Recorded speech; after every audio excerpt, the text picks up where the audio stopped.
Magandang araw ho sa inyo lahat. Ito ang inyong lingkod, Freddy, sa Freddy Legaspi sa Facebook at Pilipino sa America Vlog sa YouTube. Ang topic po natin ngayong araw na ito, and please subscribe to my channel too, okay? Please subscribe at Pilipino sa America Vlog at subscribe, libre naman to, tsaka mag-comment ho kayo at magbigay kayo ng big likes. Ito po, maikli lang ho ito. Si Senator Padilla ay nag-comment kay Professor Batong Bakal sa Senate hearing tungkol sa on defense in the presence of PNP and AFP officers, okay? Ang tinalakay po niya ay ang participation of the American forces there in the Philippines. Okay? Naguguluhan daw siya at ang gusto niya, Pilipinas lang. Sa palagay niyo, kaya ng Pilipinas alone.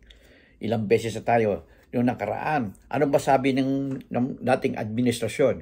Hindi natin kaya yan. Pagbigyan niyo lang. Wala nga nagpapatrolya nung last 6 years eh. So ano nangyari?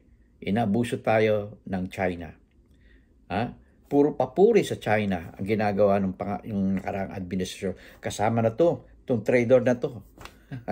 Ito, paparinig ko sa inyo. Ayan. May una po, yung sinasabi po nating escalation, in the first place po, yan po si Professor Batong Bakal. Tinayo po nila yung 3 military bases dyan sa loob ng Spratlys, Mischief Reef, Scarborough Shoal at Fiery Cross Reef.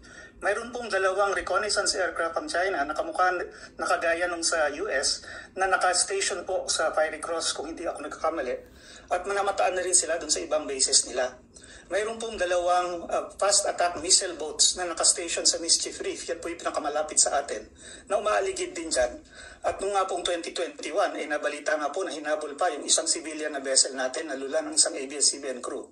Yung pong PLA Navy, lagi po silang mayroong at least 2 o 3 warships na nakastasyon sa bawat isa dun sa 3 military bases nila dyan. Fiery Cross, Mischief Reef at Subi Reef. Hindi na po yun nagbabago.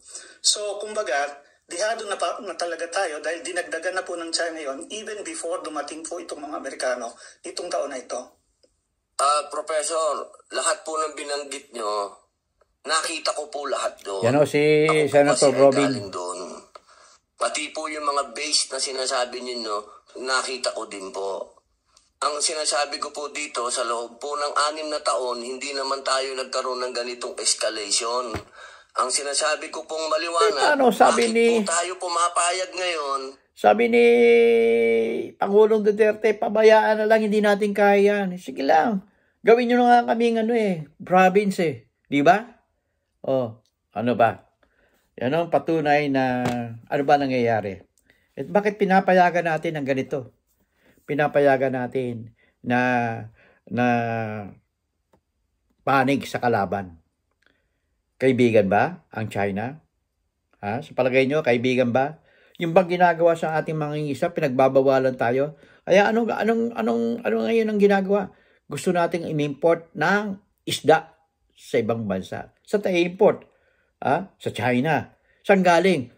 Sa karagatan ng Pilipinas. So, ginigisa tayo sa sarili nating mantika. Okay? Kayo naman bahala